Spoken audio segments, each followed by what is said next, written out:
Veritas e atualidade. Verdade eterna interpretando o presente. Olá! Hoje nós vamos mergulhar em um material que busca extrair lições espirituais de momentos decisivos da Segunda Guerra Mundial. Sim, da rendição da Alemanha às decisões de generais em meio ao caos.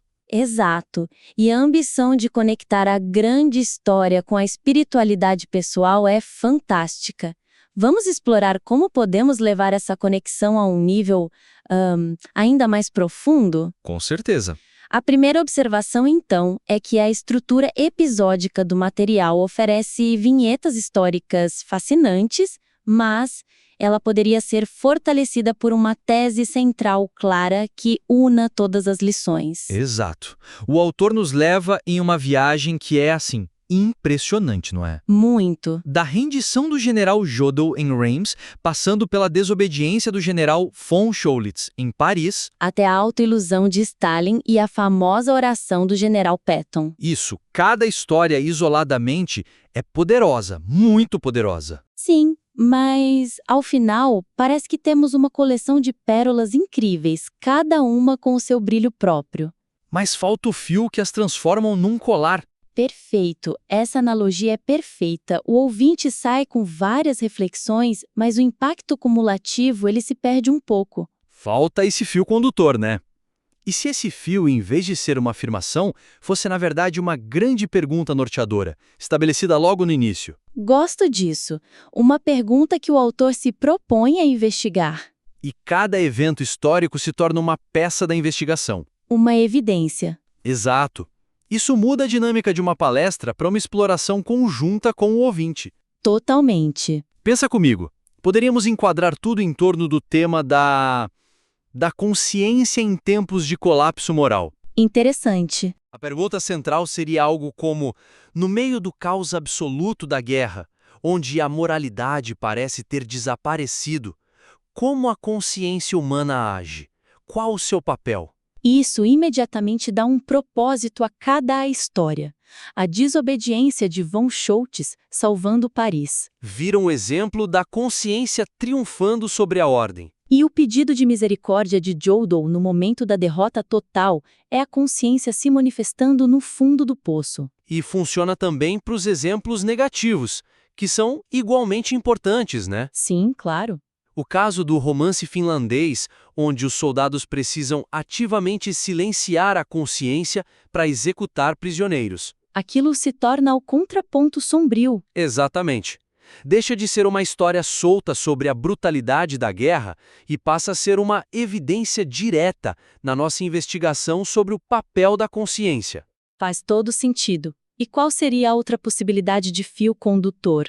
Uma outra abordagem, talvez um pouco mais teológica, seria focar na tensão entre a intervenção divina e a tolice humana. Ah, isso é bom. A peça exploraria como momentos de aparente resposta a uma oração, como a cerimônia de MacArthur no Pacífico ou a oração de Patton, coexistem lado a lado com falhas humanas catastróficas. Como a teimosia cega de Stalin, que ignorou dezenas de avisos sobre a invasão alemã. Ou o erro de cálculo do comando finlandês, no exemplo do romance. Isso criaria uma tensão muito interessante ao longo da narrativa. Exatamente.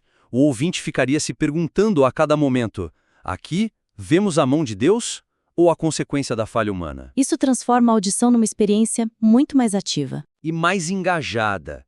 O ponto-chave é que, com um fio central, cada anedota ganha um propósito maior do que ela mesma. Certo. Então, ter essa tese ou pergunta central é o primeiro passo. E isso me leva direto ao segundo ponto, que é uma consequência natural do primeiro.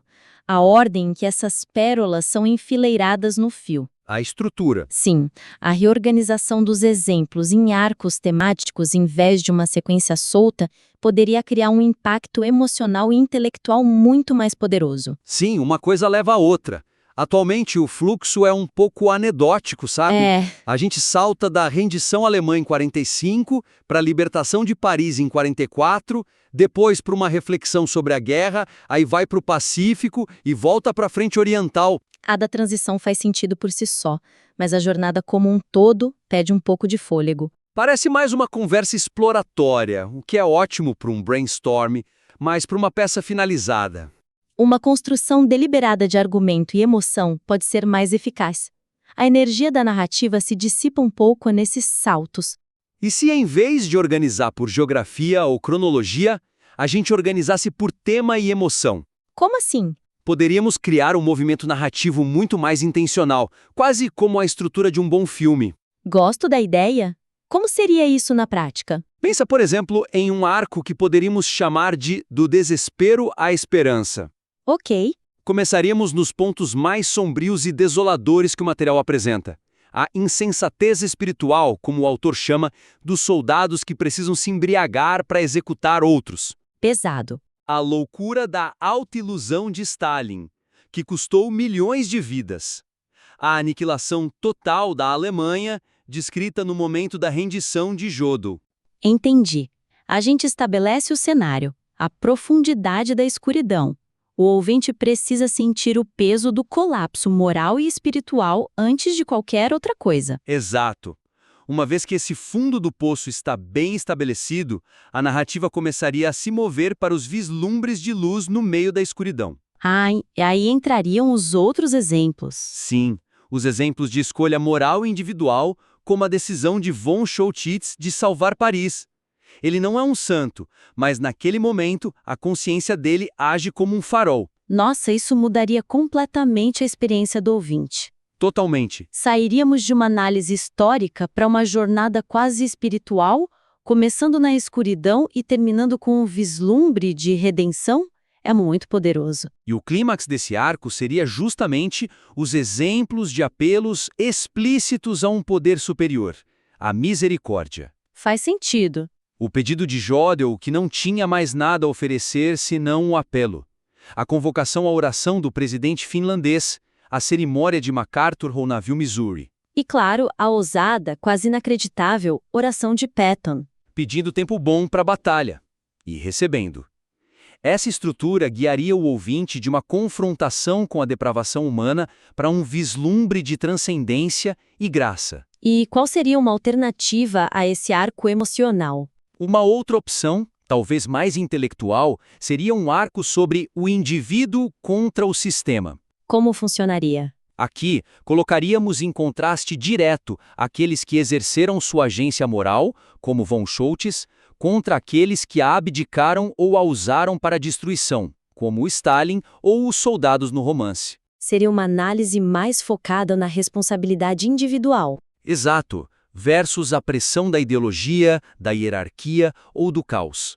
O importante é que a ordem das histórias serviria a um propósito, construindo um argumento ou uma emoção de forma crescente. Fantástico! Então, temos um tema central e um arco narrativo para dar força a esse tema. Isso nos leva ao terceiro e último ponto, que é talvez o mais crucial de todos. O e daí? Exato, o e daí. Como fazer a ponte entre uma decisão de um general em 1944 e a vida de quem está nos ouvindo agora? A conexão entre as lições históricas e os dilemas espirituais do público contemporâneo pode ser tornada mais explícita e direta. Sim, esse é o pulo do gato. O autor já faz isso brilhantemente em alguns momentos. Sim, faz. A comparação dos soldados japoneses que continuaram lutando por 30 anos com certas mentalidades de trabalho na igreja que não sabem quando parar. É genial? É genial. Mas em outros momentos, a aplicação para a vida moderna fica mais implícita. Para o autor que vive com esse material, as conexões são óbvias. Claro, para ele é óbvio. Mas para nós, o público, traduzir a decisão de um general em Paris para uma escolha que eu tenho que fazer no meu escritório amanhã. Essa ponte precisa, às vezes, de uma engenharia mais clara. Perfeito. A autoridade e o conhecimento do autor são inegáveis, mas a aplicação não pode ser deixada ao acaso. E se a gente transformasse essa aplicação implícita em algo explícito e impossível de ignorar? De que forma? E se cada vinheta histórica terminasse não apenas com a lição, mas com uma pergunta direta e incisiva para o ouvinte? Uma pergunta? Sim, uma pergunta que força a pessoa a tirar o uniforme de espectadora da história e se ver dentro dela. Me dê um exemplo. Como isso funcionaria com a história do von Schoutitz? Após contar a história dele, a recusa em destruir Paris, a ponte final não seria uma afirmação, mas uma pergunta, algo como: Tipo, Nós não comandamos exércitos, mas qual é a Paris em nossa vida pode ser nossa integridade, nossa família, nossos valores, onde somos chamados a desobedecer uma ordem destrutiva que vem da pressão social, da cultura da empresa ou até de dentro de nós mesmos. Uau! Isso é muito mais direto. Transforma a história de algo que a gente admira à distância para algo que nos desafia pessoalmente. É impossível ouvir uma pergunta dessas e não começar a refletir sobre a própria vida. Com certeza não. Exatamente. Pega a história da autoilusão de Stalin. Depois de descrever como ele ignorou mais de 60 avisos claros da iminente invasão, Sim. a pergunta final poderia ser: quais são os avisos que estamos ignorando em nossa vida espiritual ou profissional hoje? Em que áreas estamos tão convencidos da nossa própria narrativa que nos tornamos surdos à realidade que grita na nossa frente? É um soco no estômago no bom sentido. Exato. Obriga a uma autoavaliação honesta. E para fechar, o exemplo de Jodl, o general no comando de tudo, agora reduzido a nada, pedindo misericórdia na derrota total. Aquele final é fortíssimo. A reflexão final poderia ser: em que ponto, após um fracasso pessoal ou profissional, nossa única opção restante é abandonar o orgulho, parar de tentar justificar e simplesmente pedir por graça, sem ter absolutamente nada a oferecer em troca? Entendi. Essas perguntas transformam a história de uma lição a ser aprendida em um espelho a ser confrontado. Sim. Elas garantem que a ponte entre 1945 e hoje seja construída de forma sólida e pessoal para cada ouvinte. Exato. É o passo final que garante que o impacto do material não seja apenas intelectual, mas verdadeiramente transformador. Para resumir, então, as sugestões centrais para fortalecer este material, que já é excelente, são 3. Vamos lá. Primeiro, definir uma tese unificadora ou uma questão central, como o papel da consciência, para conectar todas as anedotas históricas em um único argumento coeso. Certo? Segundo, reestruturar a narrativa em torno de arcos temáticos como o arco do desespero à esperança, para criar um fluxo com maior impacto emocional e intelectual, guiando o ouvinte em uma jornada. E terceiro, tornar a relevância para o público contemporâneo mais explícita. E fazer isso finalizando cada exemplo não com uma lição, mas com a pergunta direta e pessoal. Uma pergunta que traduza o dilema histórico para as escolhas da vida do ouvinte. Exatamente. A base do material é de uma riqueza imensa. O conteúdo histórico e a percepção espiritual já estão lá. São ajustes na arquitetura da peça para garantir que essa riqueza seja entregue com o máximo impacto possível. A base aqui é incrivelmente rica e instigante. Com alguns ajustes estruturais para focar o argumento e aprofundar sua aplicação, o impacto pode ser ainda maior. Adoraríamos revisitar esse material se você decidir incorporar algumas dessas ideias.